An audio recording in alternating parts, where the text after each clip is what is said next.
Praise be to Allah, the beneficent King, the Creator of the universe, Lord of the three worlds, who set up the sky without pillars to hold it aloft, who stretched out the earth like a bed, and who filled the ocean like a bath.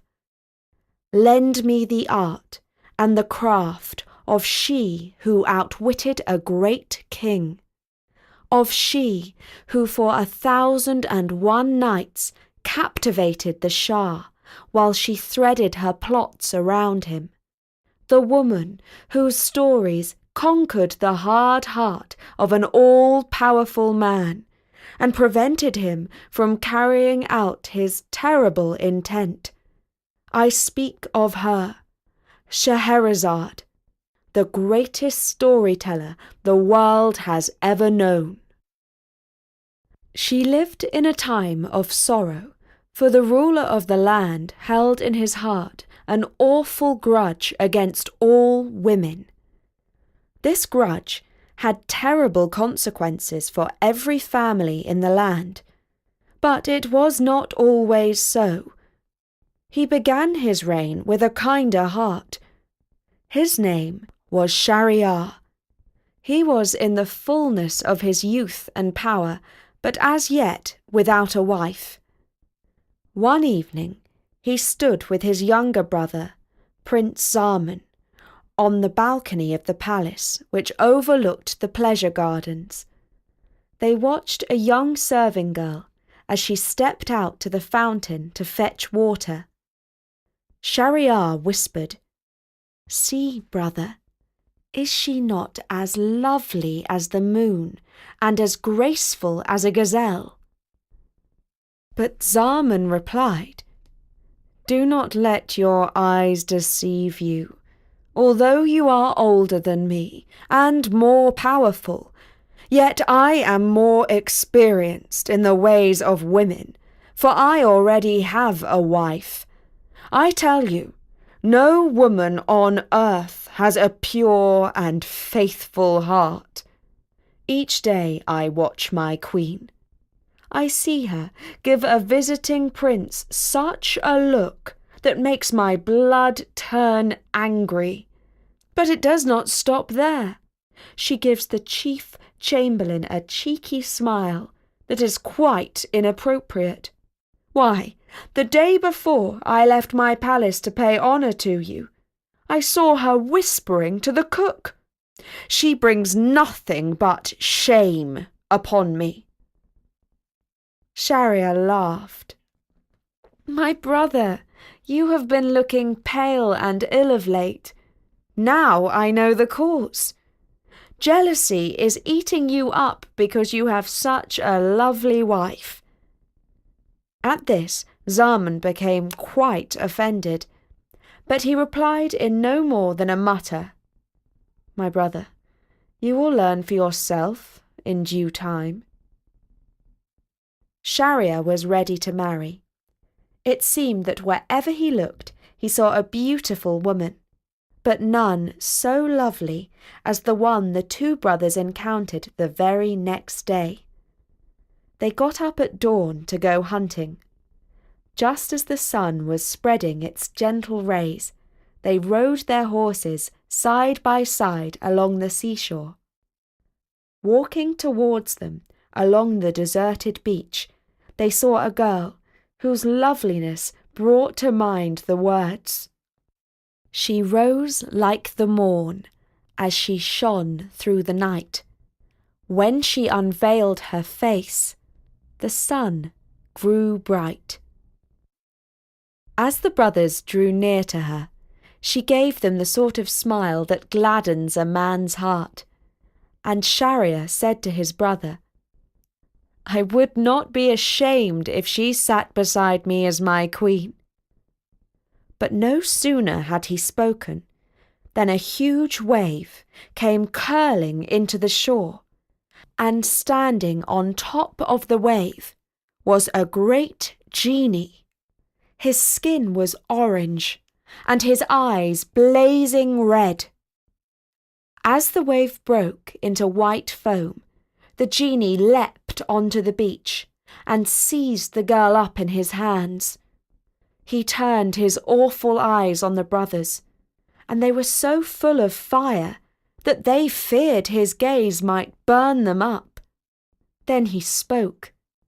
His voice was terrible, but his words showed that he intended them no harm. "Hear me now, and learn from my troubles. When I took this girl for my bride, I set her inside a trunk, and I placed the trunk inside another trunk, and that trunk inside yet another trunk, 7 boxes in all, each with its own lock. And then I placed the 7-fold container at the bottom of the sea, so as to keep her faithful to me.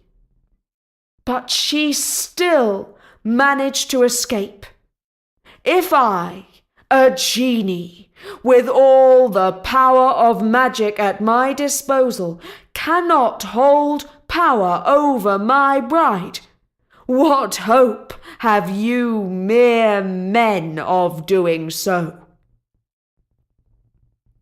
As soon as he had issued this warning, both the genie and the girl span round and round until they became a whirlwind that sped away across the sea. For the rest of the day, Shahryar was pale and brooding. By evening, he had cheered up somewhat. As the brothers stood on the balcony overlooking the gardens once again, he said, "The remarkable occurrence of this morning has made a great impression on me. I see now that you are right. The genie has confirmed what you say. But I have thought deeply about this problem all day long, and I have formed a plan." It was not long before his brother and everyone in the land found out what the Shah had in mind. As he sat on his throne the next day, giving orders to his officials about this and that, he sent for his chief minister, a man who had served him for many years, and who had 2 lovely daughters, whom in time we shall meet, Inshallah, God willing. He commanded the minister to bring a bride to him that very evening, and in the morning to take her away to be executed. Each and every day he was to do the same, to bring another bride for him to marry, and in the morning to strike off her head. And so it came to pass for 3 years on end. There was not a family in the land that was not touched by this tragedy. The people cried out against their Shah, and called on Allah to destroy him and his reign utterly. But his heart was relentless. By this terrible plan, he made sure that none of his people would ever gather in a corner and gossip that his queen was faithless to him, either in thought or deed. Mothers wept, or fled abroad with their daughters. At last, there was hardly a woman left in the city who was of marriageable age. As the minister searched the city, he could not find a bride for the Shah that night. He returned home in sorrow and anxiety, for he was afraid for his own life when he failed that evening to present a new bride to the Shah. Now he had 2 daughters, Scheherazade and Dunyazad. The eldest had read all the books, legends and stories in the library of the palace. She knew a great many poems off by heart, and had studied philosophy and the arts. She was pleasant, polite, wise and witty. She saw that her father was looking sad, and she quoted some lines of a poem to him. Tell whoso hath sorrow, grief shall never last. Even as joy hath no morrow, so woe shall go past. When the minister heard these words from his daughter, he told her the cause of his sorrow from first to last. When she had heard it all, Scheherazade exclaimed, How long shall we endure this slaughter of women? I will tell you what is on my mind. Take me to the Shah this night. Let me be his bride. Either I shall live by my wits and save the daughters of this land, or I shall join those who have perished already. The minister heard these words, and although he greatly respected his daughter's wisdom, he thought these words were the greatest foolishness he had ever heard.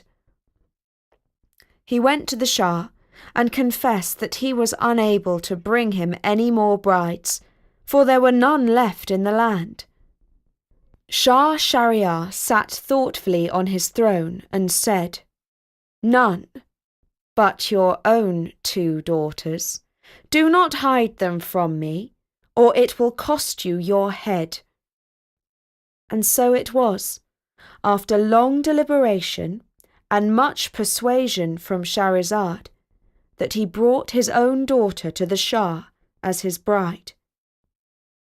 That night, when Scheherazade lifted the veil from her lovely face, the Shah was pleased with what he saw, but there were tears in her eyes. What troubles you? Asked the Shah, thinking that he knew the answer. But she replied not that she was afraid of what would happen to her in the morning, but that she was missing her sister. She begged that she could bring her to sleep with them that night, so that she would not be lonely. The Shah willingly agreed, and all went according to the plan that the ingenious Scheherazade had formed.